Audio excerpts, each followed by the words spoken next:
I got so much motherfucking design on right now. Break it down, bring it back, make it clap. I got 3 old thoughts, new guap, wear that thing. Bitches on my line, and you know they come strong. Today I will share with you about plastic pollution. We have heard about plastic pollution many times, but do we really know? Plastic pollution, why is it? Why is it important to us? To environment, plastic produced were in 1816, but it was not until 1940s that plastic manufacturing became one of the fastest growing industries globally. Plastic has added much value to our life.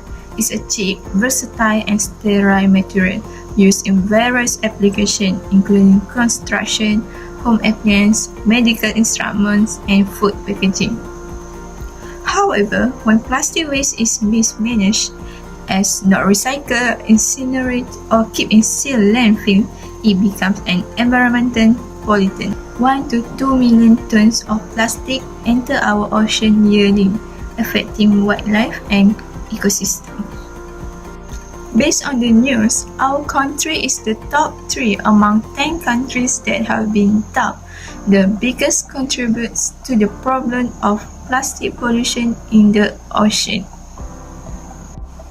Household area is one of the main primary sources of municipal solid waste in Malaysia, besides institutional and commercial waste. The amount of waste produced by Malaysia household depends on the region and socio-economic position, with an average of 0.85 kg to 1.5 kg per person per day. Compared to other developing nations like Indonesia and Philippines, Malaysia produces more household coverage per person per day, which is 0.22 kg and 0.4 kg respectively.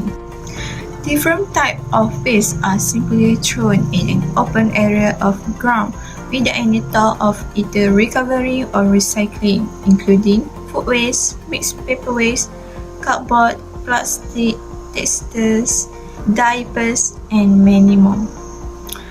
In addition, discarded plastic bags, bottles, and plastic straws have become iconic symbols of the global plastic problem. Why this happened? Firstly, because we use single-use plastic. The widespread use of single-use plastic such as plastic bags, straw, and food packaging contribute significantly to plastic pollution. These items are often used for a short period and then discarded, leading to a large volume of plastic waste. Secondly, because of littering and illegal dumping. Irresponsible littering and illegal dumping of plastic waste contributes to the plastic pollution problem.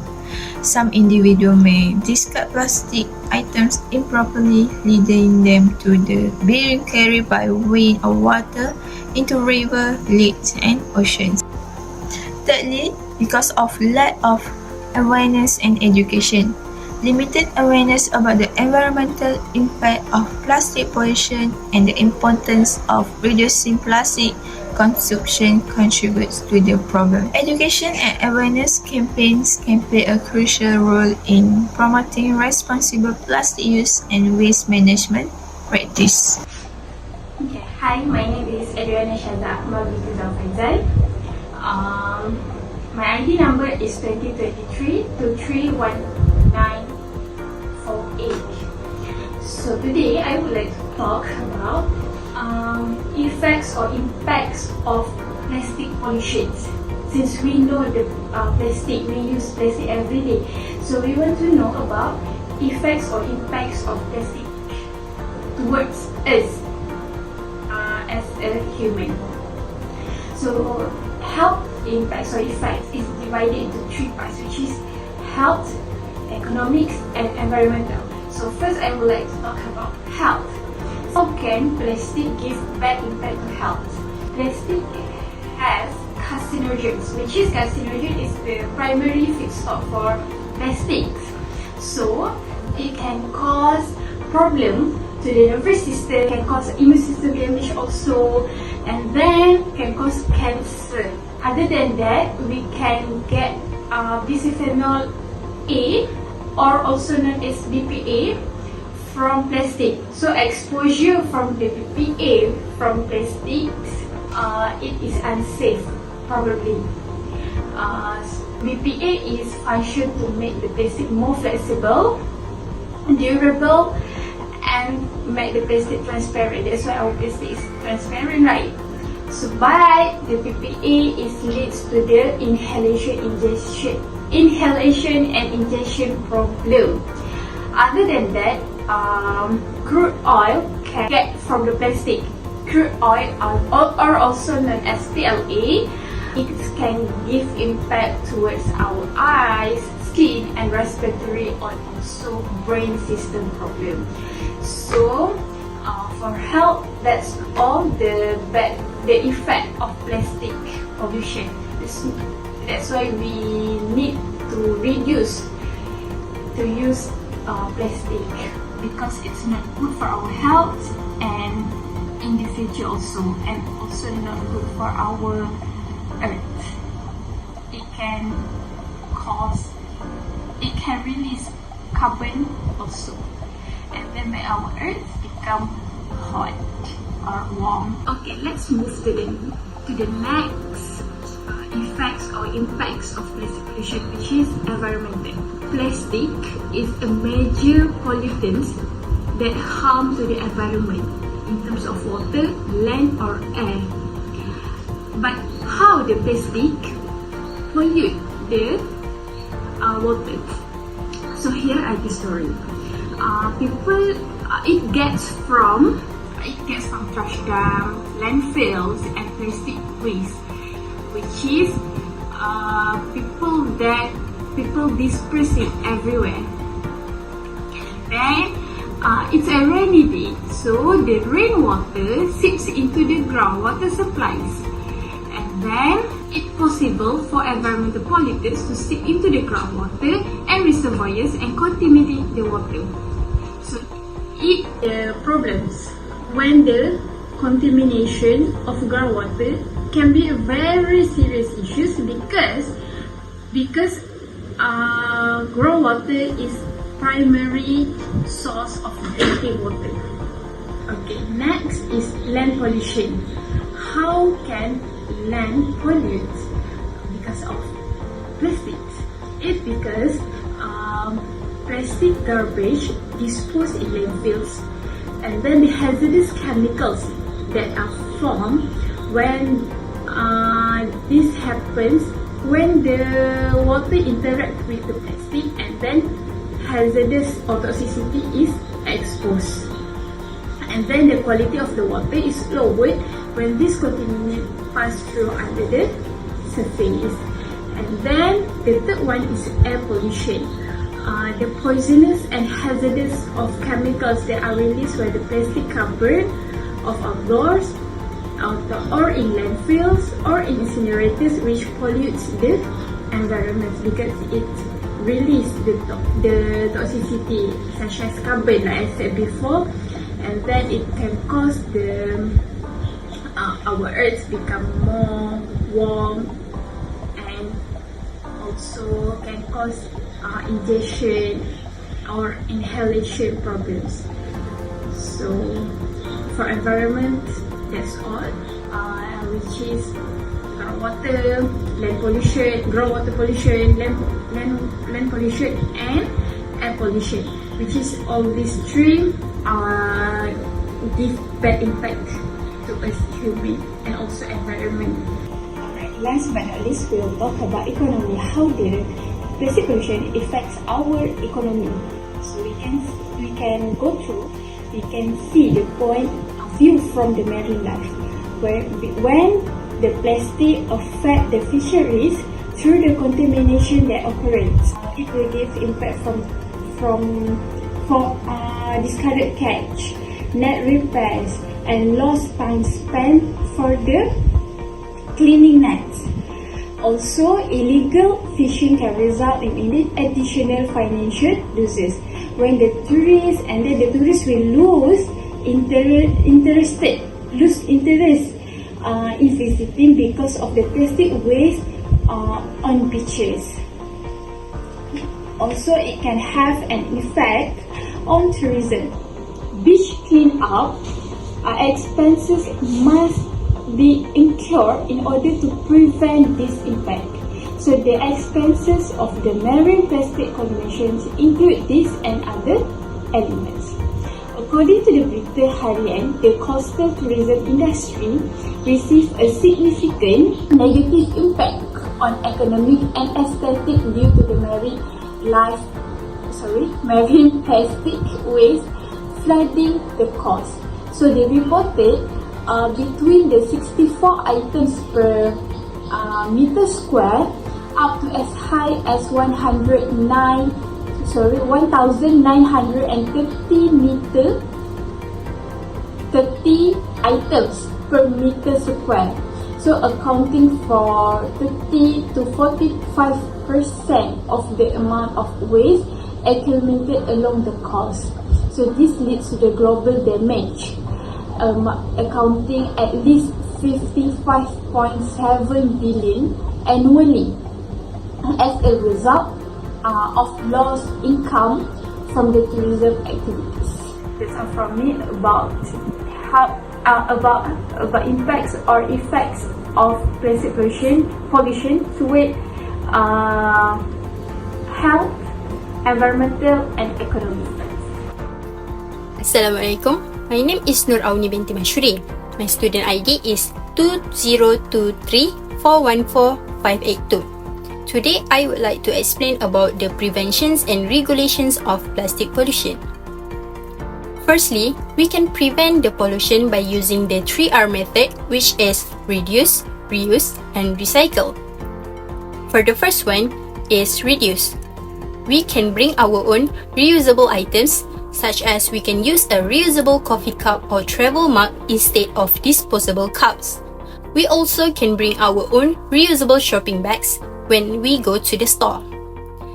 Next, we can also say no to the plastic straws and refuse plastic straws when ordering drinks. If needed, use alternatives like metal or bamboo straws.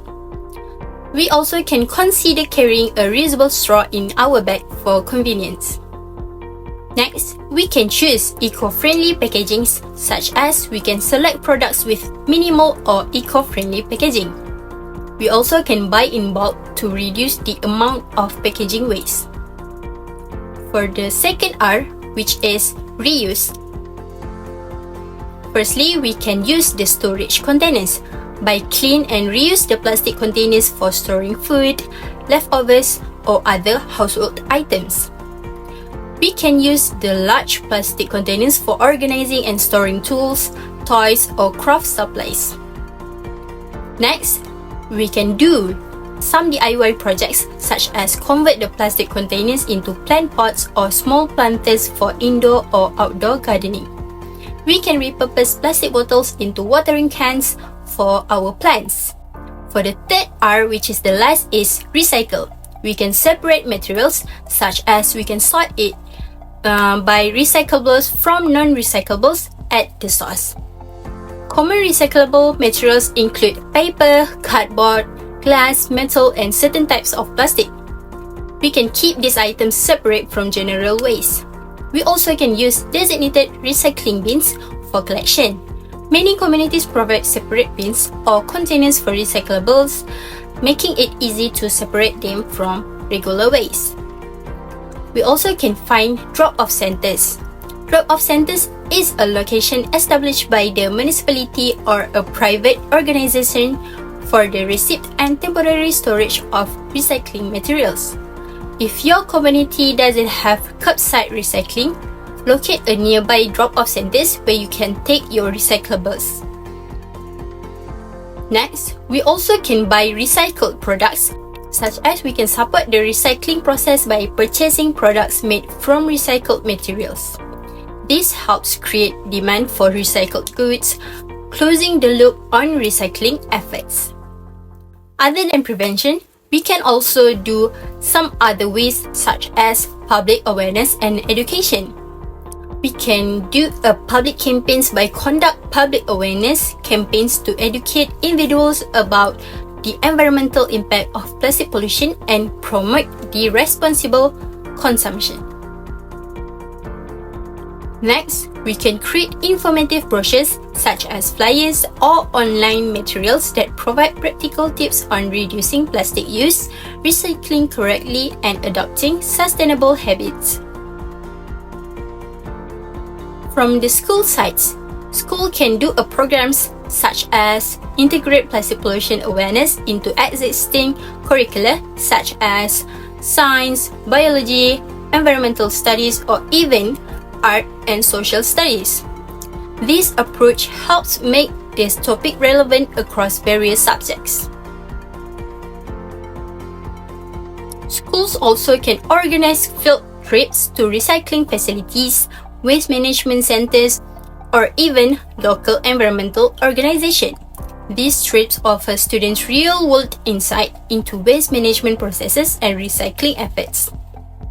Other than that, we as a citizen of the earth, we can educate others by sharing information about the environmental impact of disposable plastics with friends and family. We also can encourage others to adopt plastic-free habits.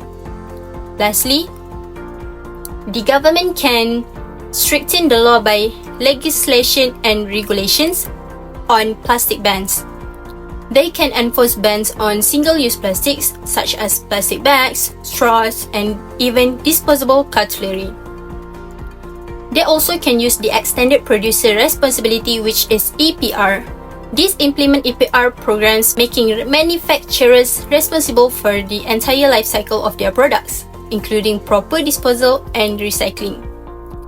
The other system is called Deposit Return System, which is DRS. DRS is a system that combines a tax on product consumption with a rebate when the product or its packaging is returned for recycling. They can introduce DRS for plastic bottles and containers to encourage recycling and reduce littering. Lastly, government also can do a microplastic regulation by regulate the use of microplastics in personal care products and industrial processes. That's all from me. Thank you. Hi, I'm dialectically of the point above. So, plastic pollution is unprecedentedly problematic and its instigators evaded real accountability for too long. This report shows we need urgent and immediate legislative action to bring this crisis under the control. To beat the plastic pollution, we need the government to drive the change, including implementing policies to cap plastic production, ensure corporation transition out of plastic products and packaging to safe alternatives. For consumers, we need to reduce waste generation on the whole, and this can start with being mindful of what we are consuming or purchasing. There are many options for delivery system, including refillable and reuse system. Nice. As the break free from plastic movement states, if left unchecked, the global plastic crisis can only escalate and worsen the major planetary threats the world faces today, including the climate emergency, serious biodiversity loss, unprecedented toxics, and microplastic pollution, all with profound implications on human health and human rights. Oh my God! Wow! The status of plastic pollution across the world is evidence enough to show the voluntary approach has failed. The tide of plastic pollution must be stemmed at its source through effective legislation for absolute reduction in plastics and through mandatory collection, so that those currently flooding the world with plastic are responsible for ensuring it no longer ends up in the environment.